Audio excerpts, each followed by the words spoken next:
Hi, welcome to another edition of the fourth grade book club read alouds. Today I have a fascinating book by William Joyce. It's The Fantastic Flying Books of Mr. Morris Lessmore. It's a fabulous book.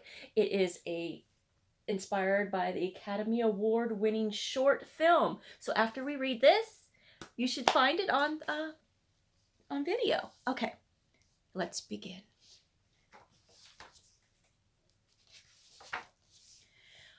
Morris Lessmore loved words. He loved stories. He loved books. His life was a book of his own writing, one orderly page after another. He would open it every morning and write of his joys and sorrows, of all that he knew and everything that he hoped for.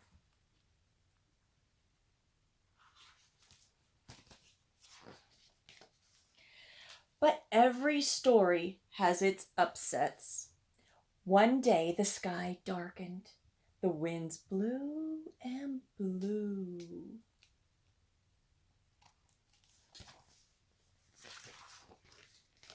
Till everything Morris knew was scattered, even the words of his book.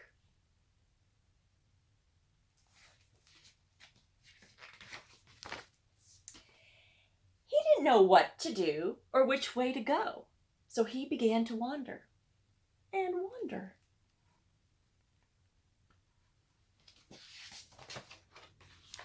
Then a happy bit of happenstance came his way. Rather than looking down, as had become his habit, Morris Lessmore looked up.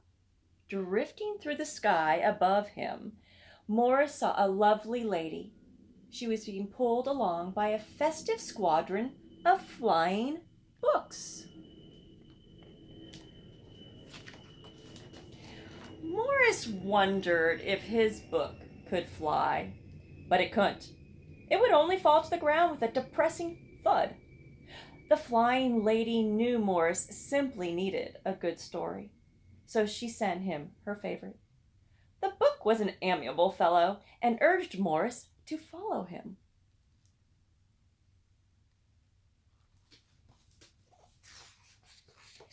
The book led him to an extraordinary building where many books apparently nested.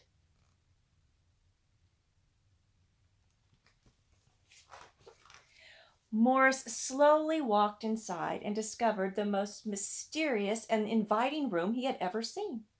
It was filled with the fluttering of countless pages, and Morris could hear the faint chatter of 1,000 different stories, as if each book was whispering an invitation to adventure.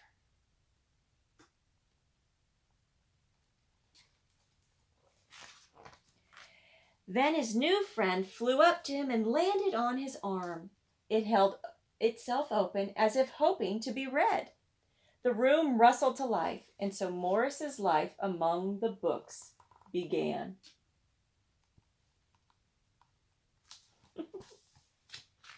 I can't see. Morris tried to keep the books in some sort of order, but they always mixed themselves up. The tragedies needed cheering up and would visit with the comedies. The encyclopedias, weary of facts, would relax with the comic books and fictions. All in all, it was an agreeable jumble. Morris found great satisfaction in caring for the books, gently fixing those with fragile bindings and unfolding the dog-eared pages of others. Sometimes Morris would become lost in a book and scarcely emerge for days.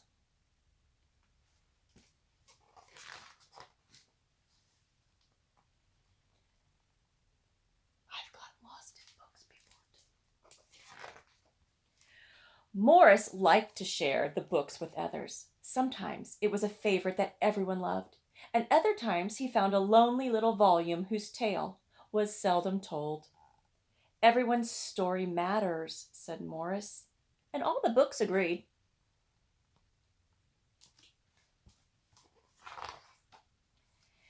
At night, after all the stories that needed telling had been told, and everyone had settled down to their proper places on the shelves, the great big dictionary would get in the last word. Z's. It was then that Morris Lessmore would once again write in his own book.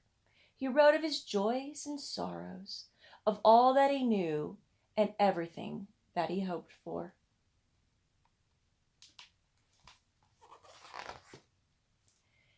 The days passed, and so did the months.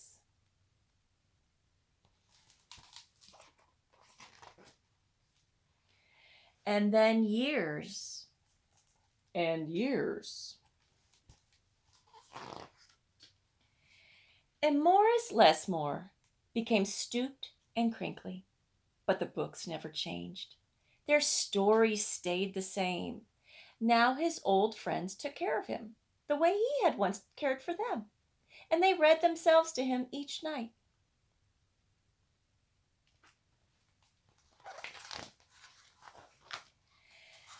Then one day, he filled the last page in his book. He looked up and said, with a bittersweet sigh, "I guess it's time for me to move on."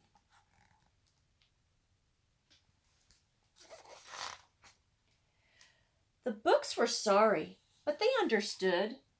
Morris put on his hat and took his cane. As he went to the door, he turned and smiled, then waved goodbye. "I'll carry you all in here," he said, and pointed to his heart.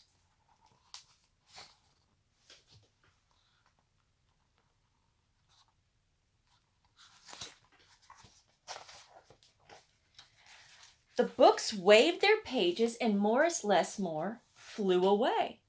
And as he flew, he changed back to the way he'd been, that long ago day when they all first met.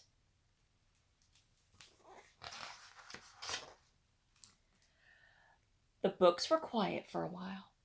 Then they noticed that Morris Lessmore had left something behind. "It's his book," said his oldest friend. Inside was Morris's story, all of his joys and sorrows, all that he knew, and everything he hoped for.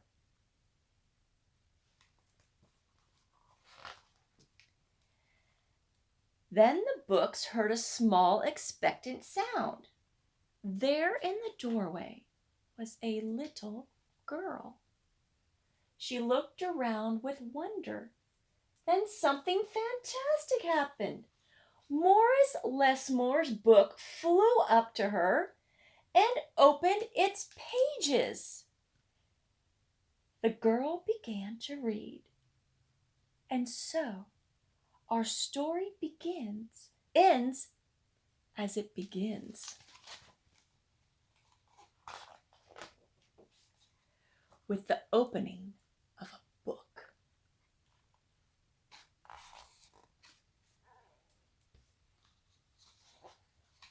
And that is the story of Morris Lessmore.